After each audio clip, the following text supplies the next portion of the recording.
Aduna na ikaugalingong building ang Talisay City Fire Station human sa kapin 3 ka dekada. Gisubhan na kini og hingpit ng magamit. Ano ang report ni Fe Marie Dumabo? Mas hayahay nga lugar karon ikumpara sa kaniadtong buhatan sa Talisay City Fire Station nga nakiokupar lang sa usa sa mga buhatan sud sa Talisay City Hall. Hingpit na nga operational kining 4 ka andana nga Talisay City Fire Station. Nga giulagway sa BFP7 Director nga usa sa labing maanindot state-of-the-art nga fire station sa Rehiyon 7 nga gipatindog sa 1,000 square meter lot sud gihapon sa compound sa Talisay City Hall. Subay kini sa deed of use of tract nga gipirmahan sa Talisay City Government ug BFP aron magamit nila ang luna sud sa 25 ka tuig. Ang maong building ang nagkantidad og 25 milyones pesos nga gigastuhan sa BFP. 44 years ago, we have started just a simple fire station and edifice for that matter.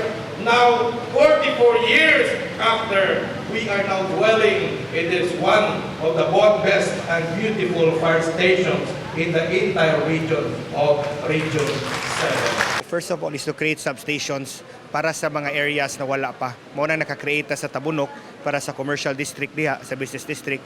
Ug hopefully mahuman na nga ato ang substation sa San Roque para sa San Roque, Tangke, Kansong area na daghang kag namuyo. Continued collaboration na gyud sa city.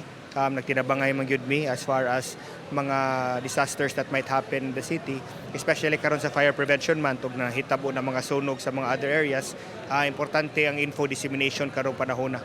Mapasalamaton ang hepe sa Talisay City Fire Station, Chief Inspector Glory Ann Bicoy, nga may bag-ong buhatan dungan sa pag-obserbar sa Fire Prevention Month. Gihatagan usab sila sa LGU ug SUV nga mahimong magamit sa ilang pagpahigayon og information dissemination aron sa paglikay sa sunog. I'm very lucky, ma'am, nga karon may time talaga na inaugurate to with the help of LGU. And then, of course, mas ma-boost ang morale sa ating firefighter kasi maganda na yung fire station, comfortable, and also the clients. Maka-boost kini sa moral nila, no? Especially kining maong facility nindot kaayo niya hinautunta nga kining atong mga kawani sa Bureau of Fire na to, no? Nga aktibo gid sila kanunay ug mas mapalambo pa nila, mas mapanindot nilang serbisyo dinhi sa atong syudad. Uban ni Godfrey Rilien, Fe Marie Dumabok.